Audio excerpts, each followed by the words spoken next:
매주 목요일 성큼성큼 경제에 다가가는 진격의 경제 시간입니다. 이재명 정부가 출범했습니다. 한국 경제 과제가 산적해 있습니다. 새 정부 경제정책 방향 살펴보겠습니다. 서강대학교 경제대학원 김영익 교수 나와 계십니다. 교수님 안녕하세요. 예, 안녕하십니까.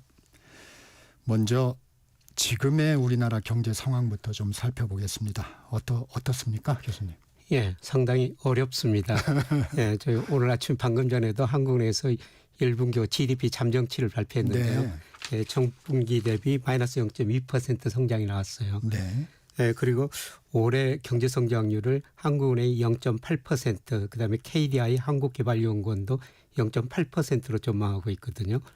그러면 0.8%가 어떤 수준이냐? 예, 우리 경제가 외환위기 겪으면서 98년에 마이너스 4.9%, 그다음에 80년에 오일 쇼크가 있었죠. 네. 그때 마이너스 1.5%, 그다음에 2020년 팬데믹 코로나로 그때 마이너스 0.7% 성장했고요. 그다음에 2009년 미국의 금융위기가 전 세계로 확산되면서 그때 0.8% 성장했습니다. 그러면 팬데믹이 있었던 수준하고 지금 비슷한 건가요? 그때보다는 조금 낮죠. 지표상으로는. 그때 마이너스 0.7% 성장했으니까요. 올해 뭐 한국의 예상처럼 0.8% 성장한다면 그때보다는 그때는 마이너스였고 지금은 이제. 그리고 그때 그 소비 심리를 보니까 팬데믹 때 한국에서 그 소비자 심리 지수라는 걸 발표하거든요. 네. 그때 72.1까지 떨어졌어요. 이게 72.1이 뭐냐면은 100 기준으로 해서 100 미만이면은 우리 소비자들이 가구 평균보다 먹고 살기가 힘들다. 100 이상이면은 낙관적이다. 네네. 이런 건데요. 그런데 우리 그 소비 심리 지수가 작년 12월 그 비상경사태로 88까지 떨어졌습니다. 그러나 올 5월 달 보니까 101.8까지 올라 버렸어요. 그러니까 지표상으로는 그때보다는 더 나은데 물론 그 차별하죠. 양극하죠. 어떤 사람들은 지금 괜찮다고 그러는데요. 그런데 지금 자영업자나 영세 상공인들 이런 분들은 굉장히 지금 어렵죠. 사실상 지금 올해 경제 성장률이 1% 아래로 떨어진다고 주요 기관이 지금 예상을 하고 있는데 이 우리 경제의 저성장 고착화 이게 좀 구조적 문제인가요? 아니면 구조적인 문제인 것 같습니다. 그래서 흔히들 그 잠재 성장률이라고 그러는데요. 네. 잠재 성장률이라는 건 노동 자본 생산성을 고려했을 때 우리 경제가 성장할 수 있는 능력 이걸 잠재 성장률이라고 그러는데요. 1980년대 이게 10%였어요. 80년대에는요. 예. 그리고 97년 우리 외환위기를 겪으면서 5%로 떨어졌고요. 예, 지금은 1% 후반에 진입하고 있습니다. 2%도 안 됩니까? 예. 한국은행이 올해부터 2029년까지 앞으로 5년 동안 우리나라 잠재 성장률을 1.8%로 전망하고 있습니다. 네. 제 전망치도 마찬가지고요. 그러니까 우리 성장 능력이 지금 1%대 후반으로 떨어지고 있다. 예, 그게 우리나라 경제 구조적인 문제죠. 그러면 성장률을 좀 올리기 위해서 정책의 우선순위는 좀 어디에 둬야 될까요? 예, 단기적으로는 우리 경제가 성장 능력 이하로 성장합니다. 우리 성장 능력이 지금 1.8%라고 말씀드렸습니다마는 올해 0.8%니까 능력 이하로 성장하니까 능력만큼 성장할 수 있도록 내수를 부양해야 되죠. 내수 부양. 예. 수출은 뭐 우리가 어쩔 수 없는 상황이니까요. 세계 경제 상황에 따라 다르니까 내수를 부양할 수밖에 없는 상황이고요. 예, 그다음에 구조적으로는 이제 우리 잠재 성장률 계속 떨어지기만 하고 있는데 이거를 올리는 방안을 우리 모두가 함께 특히 이번 정부에서 고려해야 될 것 같습니다. 생각하고 계신 어떤 돌파구가 좀 있습니까? 예. 뭐 이번 정부가 이재명 대통령이 사회적 통합 이야기를 많이 하던데 예, 통합을 통해 가지고 생산성을 개선하면 성장률이 좀 올라갈 수가 있고요. 예, 그다음에 뭐 박정희 정책, 김대중 정책 다 같이 쓰겠다 이런 이야기를 했지 않습니까? 네. 예, 그런데 박정희 정책은 경제적 측면에서 한마디로 압축 성장이에요. 압축 성장. 예, 경제 성장을 우선하겠다는 거죠. 예, 그리고 김대중 정책은 뭐 여러 가지가 있습니다. 경제적 측면에서는 97년 외환위기를 겪으면서 구조조정을 잘 해냈거든요. 그러니까 성장하고 구조조정을 함께 하겠다. 아마 그런 의미가 있는 게 아닌가 생각되는데요. 쉽지는 않을 것 같습니다. 네. 그러면 앞으로 한 6개월 올해 하반기 한국 경제의 가장 큰 리스크 요인은 뭐로 보세요? 예, 우선 해외적으로는 미국하고 통상협상이죠. 예, 당선거 트럼프가 철강 관세를 25%에서 50%로 또 올려버렸거든요. 예, 그거는 우리나라한테 빨리 협상하자. 관세 협상하자. 7월 9일까지 지금 하기로 돼 있는데요. 이 협상을 얼마나 우리가 잘 해내는가. 관세율을 얼마나 낮추는가. 그게 가장 중요한 문제고요. 예, 단기적으로는 지금 내수가 너무 부진합니다. 네. 예, 그래서 내수를 어떻게 부양할 것인가. 이런 거 두 가지 문제를 이번 정부가 잘 해결해야 될 것 같습니다. 이 마이너스 성장 얘기를 이 잠정치를 말씀을 해주셨는데 1분기를 저점으로 해서 그러면 하반기는 조금 회복된다는 거네요. 만약에 1.8%를 올해 전망을 1.8%가 아니고 0.8%를 전망을 한다면 예. 그런 얘기죠. 예, 그렇습니다. 그래서 작년에 우리 경제가 2.0% 성장했거든요. 근데 올해 거의 0.8% 성장 뭐 대부분 그렇게 예상하고 있는데 1분기는 전년 동기 대비 0.0%, 이제 전분기 대비는 마이너스 0.2%인데요. 전년 동기 대비는 0.0%예요. 그런데 올해 0.8% 성장한다면 1분기가 최악이었다는 거죠. 예, 그리고 2분기, 3분기 서서히 개선되고요. 아마 4분기 가면은 1% 중반까지는 회복될 것이다. 그래서 작년에 그 수출이 증가가 하면서 우리 경제 성장을 주도했는데요. 오늘 트럼프 관세도 있고 그다음에 세계 경제 나빠지면서 지난 5월 수출이 감소했거든요. 그러면 2분기 이후로 우리 경제가 회복될 텐데 뭐가 늘어나느냐. 네. 내수일 것 같습니다. 예, 정부가 그 지출을 늘리고 소비 심리도 아까 말씀드렸습니다만 이제 최악의 상황은 지나가고 있거든요. 그래서 올해는 수출보다는 그래도 내수가 좀 증가하면서 1분기를 저점으로 경제가 완만한 회복 국면에 접어들 가능성은 있어 보입니다. 이 추경을 좀 추진을 정책적으로 지금 추진하고 있습니다. 추가 추경의 규모는 어느 정도가 좀 적당해 보이십니까? 예, 우선 우리 정부가 추경을 편성할 수밖에 없고요. 이제 부채 따지면은 가계, 기업, 정부 이 세 가지 부채 합치면요, 우리가 한 250% 정도 됩니다. 예, 그다음에 G20 국가도 평균은 250% 정도 돼요. 그런데 우리나라 같은 데는 기업 부채, 가계 부채가 높고 정부 부채는 낮고요. 미국 같은 나라는 정부 부채가 높고 기업 가계 부채는 낮아요. 전체적으로 같은데요. 예, 그래서 우리 정부가 추경을 정부가 쓸 수밖에 없는 구조로 가고 있다. 예, 그래서 추경을 지금 편성할 수밖에 없는 상황인데요. 예, 규모는 지금 한 30조 플러스 알파 30조 이상을 할 거라는 거죠. 예, 그런데 30조면은 우리 그 GDP의 0.01% 정도. 30조 추경을 해도 0.01%의 예, 그 효과밖에 정도밖에 없습니까? 안 됩니다. 네. 예, 그래서 이것 가지고는 좀 부족한 것 같고요. 어떻든 뭐 정부가 쓸 수밖에 없는 구조라고 말씀드렸습니다만은 추경을 좀 더 편성하는 게 바람직스럽지 않는가 저는 그렇게 생각하고 있습니다. 과감하게 편성을 예, 그렇습니다. 할 필요가 있다. 예, 우선 돈을 잘 써야 되죠. 돈을 잘못 쓰면은 일본의 그 90년대처럼 경제도 못 살리고 정부 부채만 많이 늘어나는 이런 경우가 발생할 수가 있거든요. 그래서 어떻든 추경은 편성할 수밖에 없고요. 예, 그 돈을 우리 그 잠재 성장률을 올리는데 어떻게 잘 쓰느냐. 이거는 남은 문제인 것 같습니다.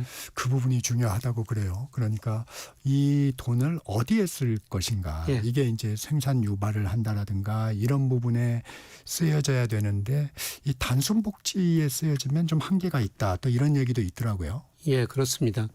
우선은 쓸 수밖에 없는 건데요. 우리가 잠재 성장률보다 우리 성장률이 낮으니까 잠재 성장률까지 가는 데까지는 써야 됩니다.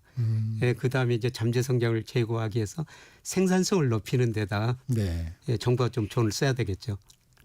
이 여당은 지역화폐 예산을 좀 강조하고 있습니다. 지역화폐의 효과는 좀 어떻게 평가하고 계세요? 예, 저는 지역화폐는 뭐 찬반 토론이 있습니다만 네네네. 예, 저는 긍정적으로 보고 있습니다. 네.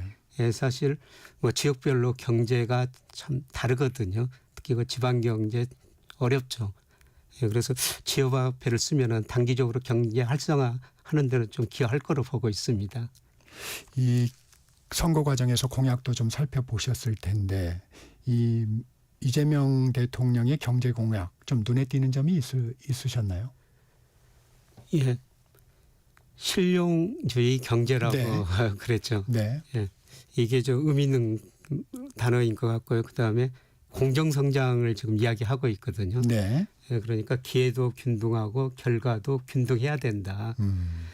예, 그런데 이게 우리 경제가 이제 구조적으로 저성장 국면으로 들어섰다 이런 말씀을 드렸습니다만 잠재성장 10%에서 2% 아래로 떨어지고 있습니다만은 이 잠재성장이 떨어질 때 문제가 뭐냐면요. 양극화예요. 예를 들어 경제가 7% 10% 성장할 때는 경제 규모가 커지니까 기업들이 같이 성장할 수 있고 근로자들도 그 기업에서 일하면서 같이 성장할 수가 있었습니다. 예, 그런데 잠재 성장률이 1% 후반으로 떨어지다 보니까 커지는 규모가 상대적으로 줄어들죠. 그래서 거기서 잘 되는 기업은 더 많이 가져가고 경쟁력 없는 기업은 시장에 퇴출될 수밖에 없어요. 예, 그래서 양극화 차별화가 더 심화되고요. 예, 그다음에 잠재 성장률이 낮아지면 우리 좋은 일자리가 축소되고 예, 그다음에 소득 증가 속도도 둔화가 되죠.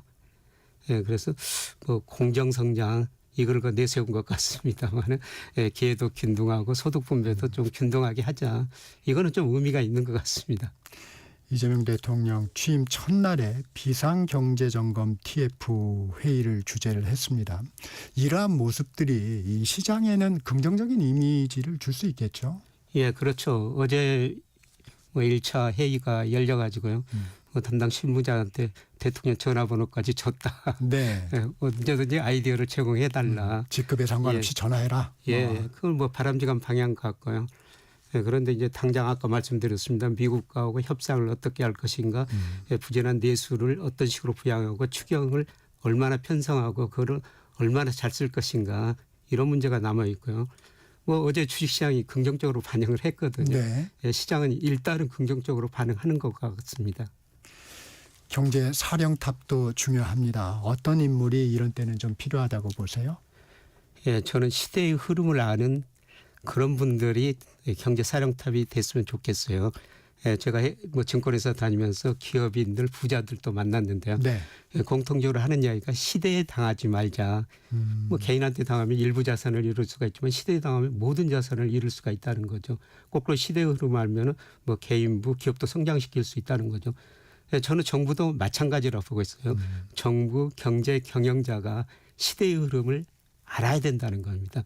그래서 시대 흐름이라는 것은 경제, 뭐 사회, 문화 모든 게 포함되죠. 예, 그리고 뭐 이론만 하시는 분보다는 실무도 겸비하시고, 예, 그다음에 미국의 그 베센트 그 재무장관이 네. 금융회사에 있던 사람이었거든요. 네. 예, 금융을 좀 잘 아는 사람이 이번 그 경제 수장이 됐으면 좋겠다 이렇게 생각하고 있습니다. 금융을 좀 잘 아는 사람이 됐으면 좋겠다 이런 말씀 주셨네요. 지난주 한국은행 금통위에서 기준금리를 0.25%포인트 인하했습니다. 추가 금리 인하 가능성도 높아 보입니다. 지속적인 좀 금리 인하가 좀 필요한 상황인가요? 예, 저는 인하가 필요하다 이렇게 보고 있습니다. 예, 한국은행 통화정책본부가 물가 안정하고 금융 안정인데요. 뭐 금융은 뭐 다소 뭐 불안할 수도 있어요. 근데 어제 그 우리 소비자 물가가 발표됐습니다. 5월에 1.9% 전년 동월 대비 한국의 통화정책 목표가 2%거든요. 예, 그리고 한국의 연간으로 우리 물가 상승은 한 1.9%로 예상하고 있어요. 네. 물가는 목표치에 근접했다. 조금 아래다. 예, 그런데 금리를 결정할 때 물가뿐만 아니라 경기를 보거든요. 우리 경제가 능력 이하로 성장하고 있다는 거죠. 예, 그래서 이런 걸 고려하면요. 제가 소위 그 이론적인 적정금리를 추정해 보면 한 네. 2.0% 정도 나와요. 네. 그러니까 지금 2.5%니까 저는 한 2% 정도까지는 올해 추가적으로 한 2차례 정도는 인하할 여력이 있다. 그렇게 내다보고 우리 있습니다. 경제 여건이. 예, 그렇습니다. 근데 금리도 내리고 정부도 돈을 풀면 부동산 시장 좀 걱정되지 않습니까? 좀 걱정이 되죠. 돈이 풀리면 예, 부동산 가격이 오를 수가 있죠. 네. 예, 그런데 우리가 저 금리 내리면 집값 오른다. 네. 이게 일반적인 생각인데요. 네네. 예, 그런데 미국이나 우리나라 보면은 금리가 내릴 때 집값이 떨어진 적도 있었고요. 금리가 오를 때 집값이 오른 적도 또 많이 있었거든요. 반드시 일치하지는 않는군요. 그래서 집값을 결정하는 게 금리뿐만 아니라 경기라는 것이죠. 예, 그래서 지금 경기는 집값을 전국적으로 올릴 만큼 그렇게 좋지 않습니다. 예, 경기가 나쁘니까 우리 소득 증가 속도가 둔화되고 집 살 여유가 없다는 거죠. 물론 그 양극화 이것도 차별화예요. 예, 지금 보면 서울은 오르고 있고 또 서울 강남에서 오르고 있고 그런데 지방 도시는 지금도 아직도 미분양이 많고 상당히 네. 어렵거든요. 양극화 현상인 것 같습니다. 근데 최근에 보면은 뭐 서울하고 지방하고 차별화됐고 서울에서도 강남하고 비강남 차별화됐고요.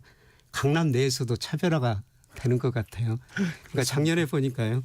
그러니까 한국의 그 자금순환 통계를 보니까 우리 개인들이 금융회사에 저축한 돈이 빌려 쓴 돈보다 216조 원이 많습니다. 저축액이요. 예. 음, 그 사람들이 어디서 살려고 그러겠어요. 아마 그 사람들이 살려고 하는 데는 강남 내에서도 오르고 앞으로 강남 내에서도 차별화가 더 심화되는 이런 국면이 전개될 것 같습니다. 환율 문제도 좀 짚어볼게요. 한때 달러당 1,400원대 후반까지 갔다가 현재는 지금 1,300원대 후반이죠? 1364원 오늘 새벽 2시에 끝났습니다. 네. 올해 환율 변화는 좀 어떻게 전망하세요? 예, 저는 환율이 계속 하락할 가능성이 높다 이렇게 보고 있습니다. 예, 그렇게 보는 거는 우선 우리 돈 가치가 지나치게 저평가됐어요. 그래서 우리 환율을 결정하는 게 미 달러 인덱스, 중국 위안, 그다음에 일본엔, 그다음에 우리나라 경상수지, 한국하고 미국하고 금리차 이런 거로 결정되는데요. 예, 제가 평가해 보면은 지난 5월 말이었는데 한 17% 정도 우리 돈 가치가 저평가돼 있습니다. 네. 예, 그리고 중요한 거는 우리 환율에 가장 영향을 미치는 게 달러 인덱스가 하락하고 있다는 겁니다. 그래서 우리 환율은 미 달러당 원화로 표시하다니까요. 달러 가치가 하락하면 우리 원화 가치는 오를 수밖에 없어요. 예, 그런데 제가 지난 15일 동안 미국 갔다 왔는데요. 아, 그러셨군요. 그동안 참 좋았었는데 미국 가게가 부담을 많이 느끼고 있더라고요. 2020년에 코로나 때문에 미국 정부가 돈을 엄청 쓰고 네. 그다음에 미국 연준은 돈을 굉장히 많이 풀어버렸거든요. 예, 그래서 그때 일 안 해도 미국 정부가 돈을 주고 자산 가격 많이 올랐는데 지금 주가도 조정 보이고 집값도 조금 조정 모습이 보이고 있거든요. 예, 그래서 미국과 소비 심리가 좀 위축되고 있고요. 예, 그리고 어제 발표됐습니다만 그 민간 고용이라는 게 발표됐는데요. 네. 예, 전문가들이 한 11만 명 증가했을 것이다. 이렇게 5월 고용이 그렇게 전망했는데요. 실제로는 3만 5천 명. 예상보다 많이 줄어들었어요. 네, 그랬군요. 예. 그리고 뭐 저 제조업 심리 지수도 어제 보니까 또 서비스업 심리 지수도 약화되고 있거든요. 예, 그래서 앞으로 그 미국이 금리 인하할 수밖에 없고요. 그러면 달러 인덱스가 하락하고 우리 원화 가치는 계속 오를 수 있다 보고 있습니다. 그동안 그동안 견조하게 좀 고용이 버틴다 했는데 이제 수치상으로 조금씩 나타나고 있는 건가요? 예, 그렇습니다. 어제 나타났고요. 예, 그다음에 내일 저녁에 또 저 미 노동부에서 5월 고용 동향을 발표하거든요. 네. 예, 거기도 많이 그 둔화될 거로 보고 있습니다. 그래서 내일 저녁도 고용 동향 이렇게 보면은 이제 미국 고용이 좀 둔화되고 있다. 아마 이런 모습이 나타날 것 같습니다. 우리 교수님도 예상을 해주셨습니다만 환율이 좀 더 떨어질 것 같다. 또 이 관세 협상에서 원화 절상 압력이 또 있겠죠? 예, 그렇습니다. 우리나라 지금 미국 대미 무역 흑자가 많이 나오고 있거든요. 네. 예, 그래서 미국이 우리나라보다 주로 그 신흥국 시장한테 너네 돈 가치 좀 올려라 이렇게 주장하고 있는 것 같습니다. 아마도 조만간 미국 재무부에서 환율 보고서라는 걸 작성하는데요. 네. 거기서 뭐 경상수지가 얼마 이상 되면 안 된다, 3% 이상 되면 안 된다, 대미 무역자가 150억 달러 이상 되면 안 된다. 우리 그 모든 조건을 지금 위반하고 있거든요. 미국 측에서 볼 때. 네. 그래서 미국 측에서는 한국의 원화 가치가 저평가됐다. 니네 돈 가치 좀 올려라. 이런 주장을 계속 하고 있는 것 같습니다. 그러면 우리나라는 아무래도 수출에 의존해서 경제를 꾸려가고 있는데 우리 기업한테는 마이너스 아닌가요? 예, 그렇죠. 환율이 우리 돈 가치가 올라가면은 네. 우리 기업한테는 수출 기업한테는 마이너스가 될 수가 있죠. 네. 예, 그런데 우리 돈 가치뿐만 아니라요. 최근에 보니까 달러만 약세고 유로도 강세고 엔도 강세고 중국 위안도 강세고 아, 수출 경쟁국들이 같이. 예, 같이 강세로 가고 있습니다. 네. 물론 최근에 우리 돈 가치가 지난 4월까지는 우리 돈 가치가 제일 많이 떨어졌어요. 근데 네. 지금 최근에는 우리 돈 가치가 많이 오르고 있습니다만 월급 평균적으로 보면은 다른 나라 통화에 비해서는 우리 돈 가치가 그렇게 상대적으로 많이 오르지는 않고요. 그래서 최근에 그 수출 보면은 우리 수출이 그 미국이나 중국으로는 지난 5월 감소했죠. 예, 그런데 유유 쪽으로도 증가하고 있고요. 특히 아세안 경제가 아직도 높은 성장을 하고 있거든요. 예, 그쪽으로 수출이 꾸준히 되고 있습니다. 이 우리 국내 증시의 저평가를 꾸준히 주장을 하고 계신데 예. 이 신도 모른다는 전망 좀 여쭤보겠습니다. 올해 3천 돌파는 가능할까요? 예, 저는 가능하리라고 보고 있는데요. 예, 우선 제가 이론적으로 적정 코스피가 얼마인가 장기적으로 코스피는 명목 GDP하고 같은 방향으로 움직이거든요. 올 연말 우리 저 명목 GDP가 한 2.8%, 실질 네. GDP 0.8, 물가 2% 고려하면요. 명목 GDP는 2.8% 정도 성장할 수가 있거든요. 그렇게 되면 적정 코스피가 한 3,200 정도 나와요. 아, 예, 보시기에 분석을 해보시면 예, 가능하다 그렇게 생각하고 있고요. 예, 그다음에 최근에 그 돈이 증권시장으로 서서히 몰려들고 있습니다. 사실 그동안 은행 금리가 1년 만기 정기계 금리가 3년 전에 5%까지 갔었어요. 네. 예, 그런데 최근에 그 2.5% 안팎으로 떨어졌거든요. 그래서 은행 금리가 낮아지다 보니까 이제 사람들이 은행에다 그동안 돈을 맡겼는데 이제 은행에다 돈을 덜 맡기고 이런 자금들이 증권시장 주변으로 꾸준히 몰려들고 있거든요. 그래서 적정 주가가 뭐 우리 주가가 저평가됐다. 그리고 돈이 지금 증시로 서서히 몰려들고 있다. 이런 측면 볼 때 3천 돌파 가능하리라고 보고 있습니다. 이재명 대통령이 후보 시절에 코스피 5천 시대를 열겠다고 했는데 내 3천 돌파하면 가능성이 있어 보입니까? 5천은 좀 힘들어 보입니다.